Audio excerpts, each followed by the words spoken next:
भी उनके सोच में प्रवेश नहीं होता, उसके लिए वो निषेध कर देते हैं अपने योग बल के द्वारा, अपने साधना के द्वारा। उनकी इतनी प्रबल साधना है, उस साधना के कारण केवल अपने सोच में, अपने विचार में केवल मात्र परमात्मा का ही आनंद लेते हैं। वो दिन रात सोते जागते उठते बैठते हमेशा वो परमात्मा के आनंद में डूबे रहते हैं जी। तो कहने का तात्पर्य यही है कि हर व्यक्ति को चाहिए कि उनका हम अनुसरण करें।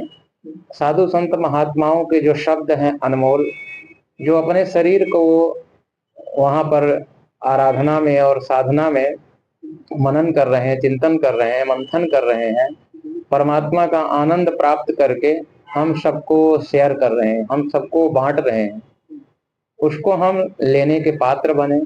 हर व्यक्ति का कर्म है, हर व्यक्ति का धर्म है, जितने भी भारत में है, विश्व में है, अपने धर्म के अनुसार, अपने ग्रंथ के अनुसार, अपने दिनचर्या के अनुसार हर व्यक्ति को, हर प्राणी को चाहिए कि परमात्मा का आनंद ले, परमात्मा का कृपा ले, परमात्मा की दृष्टि ले, परमात्मा का दर्शन करे, परमात्मा से ही लाड़ लड़ाए, परमात्मा का ही नकल करे। नहीं तो संसार में तो बहुत भयानक संकट है, संसार में भयानक कलयुग है, इस कलयुग से कोई बच नहीं सकता है। आज के समय में देखो कितना दुराचार फैल रहा है, पापाचार, अत्याचार, कोई किसी को समझ ही नहीं रहा है। ऐसी जिंदगी हो गई है, कब कहाँ कैसे क्या हो जाए ये किसी को पता नहीं है।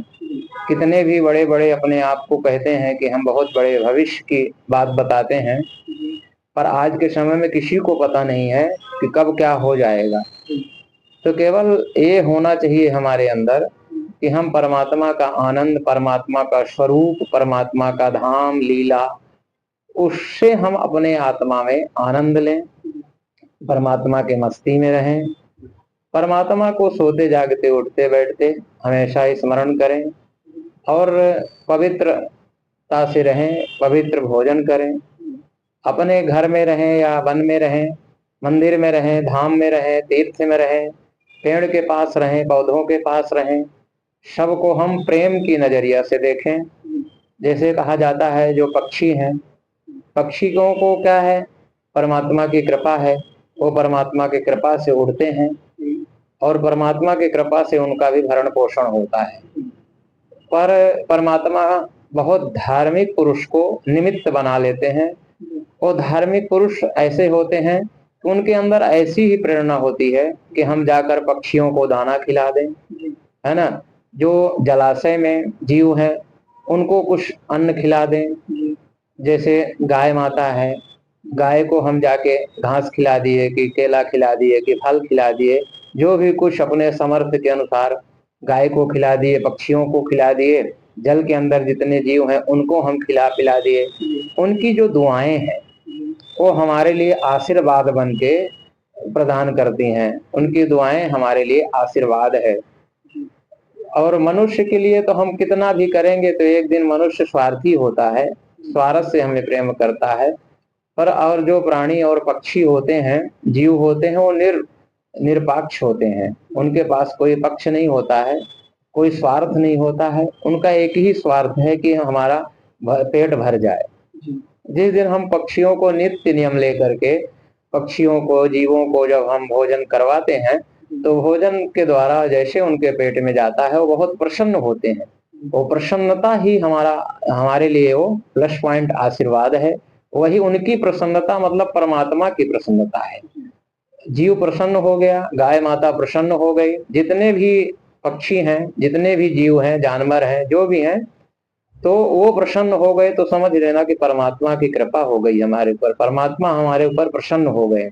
यही प्रसन्नता के लिए लोग कितने करोड़ों जन्म लग जाते हैं, कितने युग बीत जाते हैं तपस्या करने के लिए। जो आज सहज ही परमात्मा की प्रसन्नता हमें सहज रूप से मिली है, उसे हम अपने खाने और पीने और सोने में हम गंवा रहे हैं। ये समय जा रहा है, दोबारा ये समय मिलने वाला नहीं है।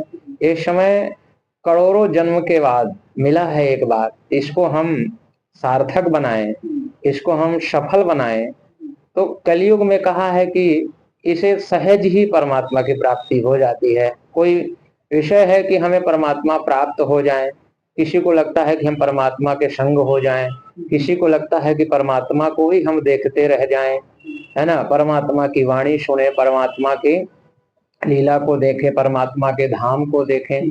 ऐसा अपने अंदर एक आनंद की उमड़ निकलती है, आनंद की लहर निकलती है, और लहर जाकर के जब परमात्मा से मिलती है तो परमात्मा हमें आनंद के साथ ही अपने पास अनुग्रहित करते हैं।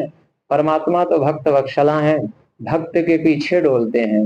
भक्त अगर भगवान को एक बार याद करता है तो भगवान उस भक्त को 1000 बार याद करते हैं। हम परमात्मा के लिए एक बार हाथ बढ़ाते हैं तो परमात्मा हमारे लिए 1000 बार हाथ बढ़ाते हैं। कितने बड़े परमात्मा दयालु हैं, कितने बड़े कृपालु हैं। मैं ये नहीं कहता हूँ, कहने के लिए तो भरा पड़ा है, शास्त्र है, शास्त्रों में स्पष्ट रूप से सब चीज लिखा गया है कि परमात्मा भक्त का क्या संबंध होता है। भक्त से ज्यादा प्यार करते हैं कि मतलब भगवान सबसे ज्यादा भक्त से प्यार करते हैं कि और किसी से प्यार करते हैं। सबसे ज्यादा जो मनसा वाचा कर्मणा से, जो दिल से, जो आत्मा से परमात्मा से प्रेम करता है, तो परमात्मा 1 मिनट के लिए भी उससे अलग नहीं होते हैं।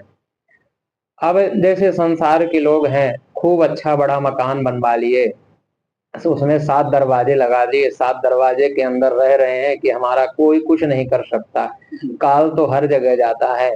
पर जब ये कह दें कि हम परमात्मा के ही महल में रह रहे हैं, हमारे महल में, हमारे बगला में, हमारे मकान में परमात्मा हमारे संग हैं, तो हमारा कोई कुछ नहीं कर सकता। ऐसा दृढ़ता, ऐसा विश्वास के साथ जब अपने घर में रहते हैं, अपने फैक्ट्री में रहते, अपने दुकान में रहते हैं, अपना ईमानदारी से कर्म करते हैं, तो परमात्मा ऑलरेडी आपके संग में है, आपसे 1 मिनट के लिए भी अलग नहीं है।